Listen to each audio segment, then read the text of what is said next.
single leg calf raises. The reason I do these is just because they offer pretty good growth, right? More than most other calf exercises would. And the reason for that is because you do get higher motor unit recruitment. And that's kind of, if I could explain it in a bro science term, you could just focus on the muscle better, right? And it gets better activation and everything. And so you're gonna get more long-term growth out of that than out of a variation where you can't focus as much. So I kind of like to do lower volume, you know, just 3 sets each leg. And that's it. That's my calf work for the week. And so far that's been growing my calves really nicely. They started at like 15, a little over 15, to now they're a little over 16. So very excited to see what happens just over the course of time as I keep doing this, because they grew a lot recently once I switched to single leg. So, all right, we're switching machines because I'm extremely picky. I like this one a lot better because I get a much better calf stretch out of it. I usually do 240, so I want to try to just get good form quality this time. I think with the zoom that I have it set to, I believe I have it set to 0.5, you should be able to see my heel out the other end. I could be wrong about that, but with calves, you want to get the biggest stretch known to man. You don't want to leave any room on the table for any other weirdness. You want to get a big stretch, because for the calves in particular, they get way more growth when you're in the stretch. So none of this bouncy. I see people do this. You're not going to get big calves that way. They'll probably get small.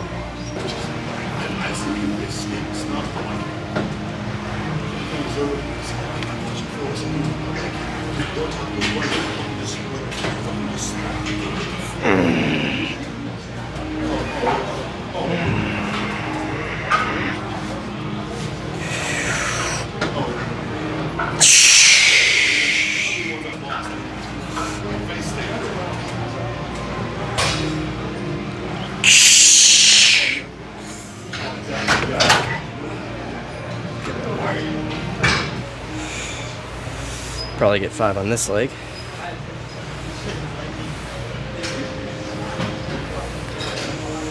Oh, never mind. I don't know about that.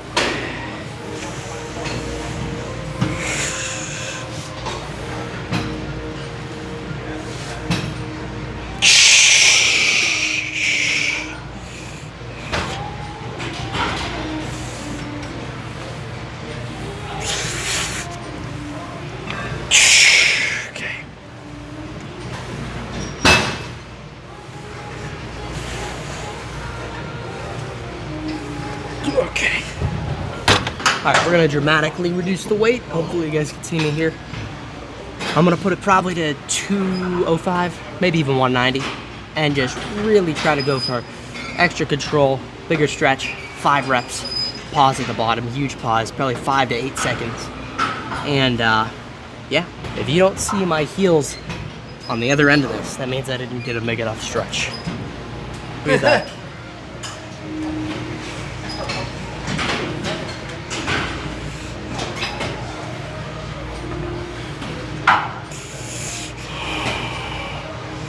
Okay, right position, because that felt weird.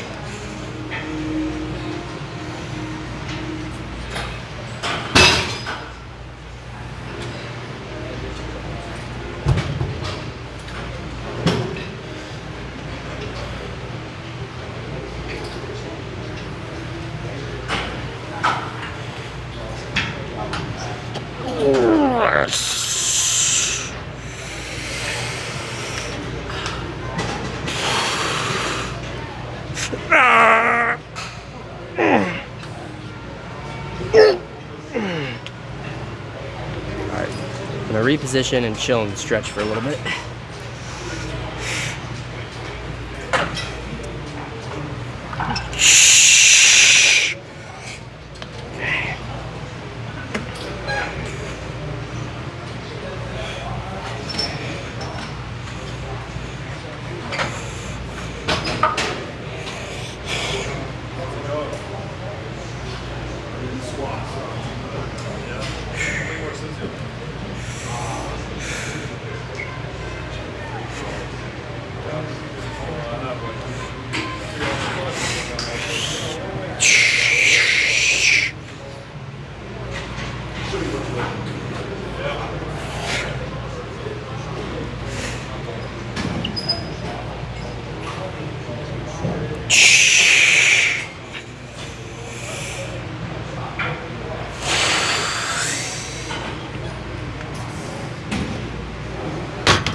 Alright, so feels very good so far.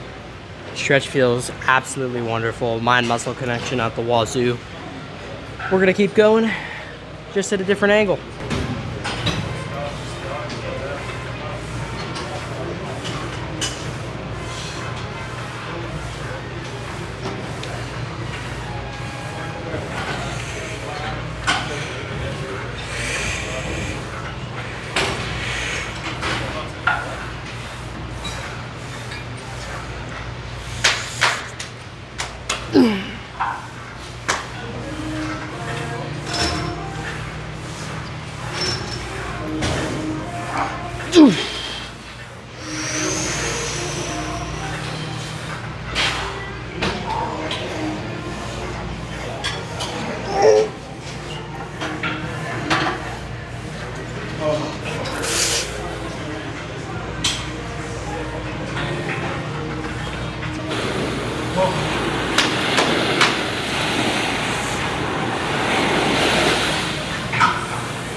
Single leg press is what's next on the agenda. We're just gonna stick on the same machine, see how it feels. But the goal here is, again, I'm not super biased towards the stretch, okay? But on some exercises, it just helps the goal in particular more, right? So I'm trying to get really big quads. And to do that, you gotta do deep squats, deep leg presses of some kind, in order to get the biggest quads possible. Now, I'm not like this bro science, like you gotta do this and that and all this old school stuff, but to get full quad development, you can't just do leg extensions, and you can't just do squats either. You need both. So, and I need to get my left leg just up to where my right leg is. I think they're very small amount off of each other. Like one's 24.8, other one's like 25. So if I can get my quads both equal and roughly looking the same, it's gonna help my symmetry overall. The nice thing about doing calves first is you get your ankles nice and stretched out and ready to freaking do some deep squats or whatever you're doing. Plus, I got the heel elevation shoes on, so I'm gonna get way deeper.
All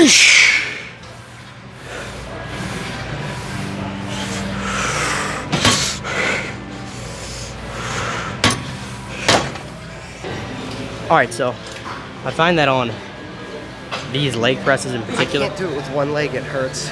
Okay. 2 legs I can do it though. Let's go.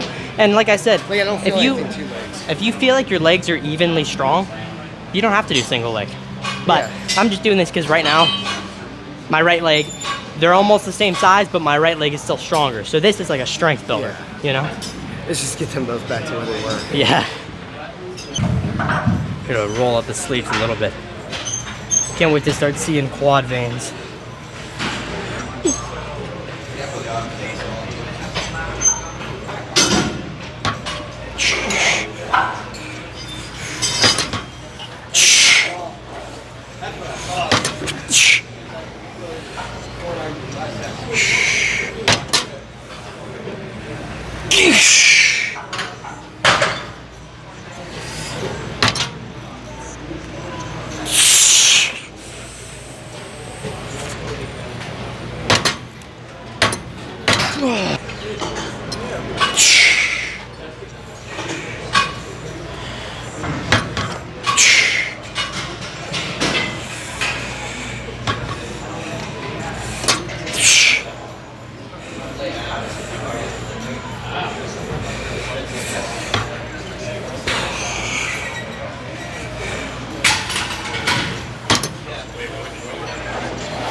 The beauty of a leg imbalance is that you don't have to push both to failure, just the weak one.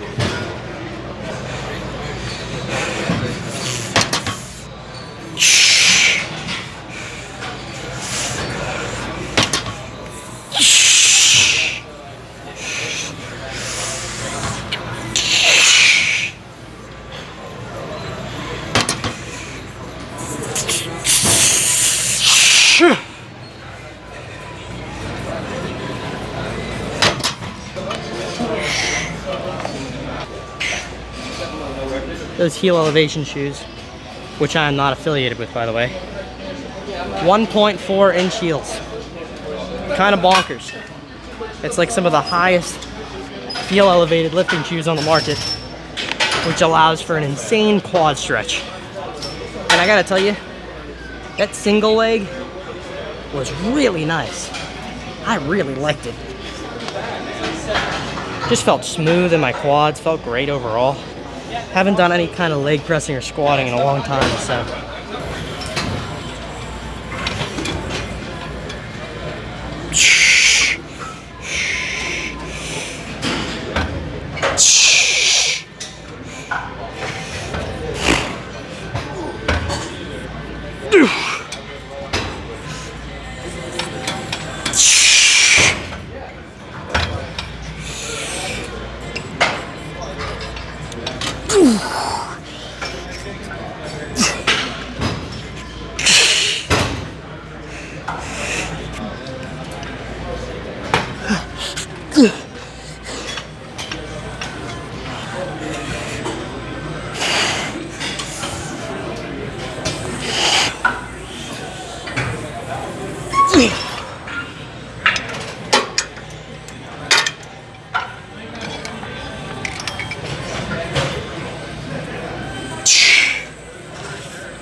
We took the plate off.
I sit in my apartment.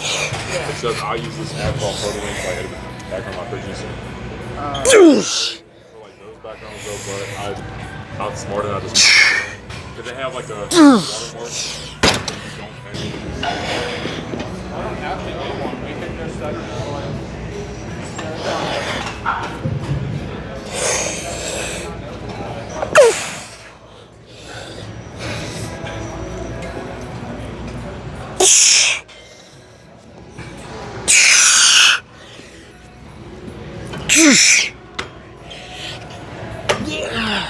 I've heard numerous times that the max stack on the leg extension is very easy. So I'm gonna try to do it at the end of the session, which is right now, and see how it goes. See how it feels. I'm gonna try to be explosive like Tom Platz with it.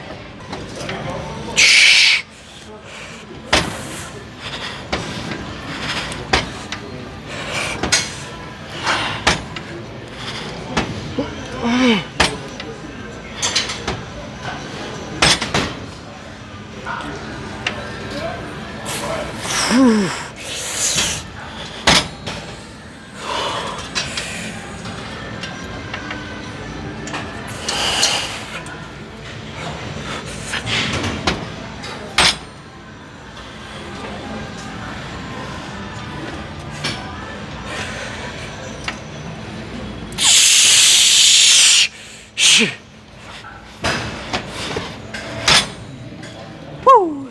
I'm out of breath right now. Big time. And a lot of you might be like, man, brother, you just did leg extensions. And you did some single leg stuff, whatever.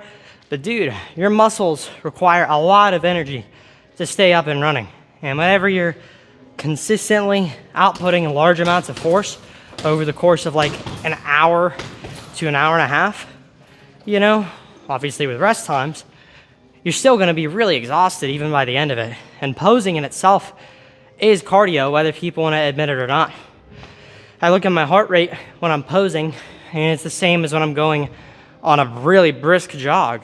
So, or walking up a really steep hill, stuff like that. So, don't underestimate posing as a literal cardio exercise. I'm not saying that that should be all your cardio, right? Because it's not necessarily the most efficient way of going about things, but especially if you're a bodybuilder and you want to get better at posing, you want to get the technique down, but you also need some extra cardio, don't be afraid to throw in posing for, 20 minutes. You're going to get way better. You could practice a routine even if you're doing a show, you have a show coming up and you want to do a posing routine, like a solo routine, whatever. Which, if you guys want to see a cool solo routine, enough watching my videos. All kidding aside, there's a guy named, his name's slipping my mind. Melvin Anthony, I think. And he did a show, it was the 2001 Ironman. And the dude literally has my goal physique. He has my dream physique. And I actually think, at least bone structure wise, I'm fairly similar, right? He had kind of a more narrow build, super small waist, and you guys might be laughing at me right now, but I just have fat around here, right? So it makes my waist look bigger. But when I'm doing these poses, you can really see when I cinch in my waist, in various poses, it's pretty small. But my point, that's the goal physique, Melvin Anthony. Watch the 2001 Ironman with Melvin Anthony, and you will be very inspired, just like I am. I might try to learn that routine, honestly, in my spare time. Anyway, let's get to posing. The thing about leg pumps is they make your legs look worse. So it doesn't really matter if you wait a little bit. Whereas upper body pumps, they do make your upper body look better. So anyway, let's go.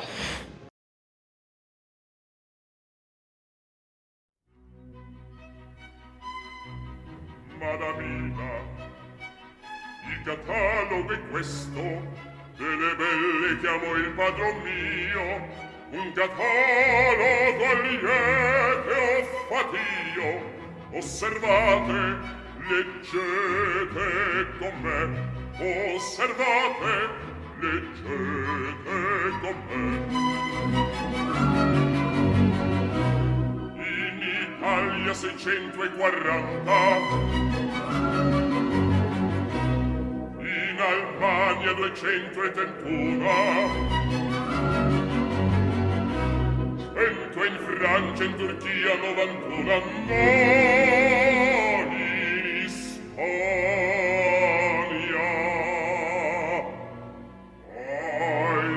In Spagna son già 1300.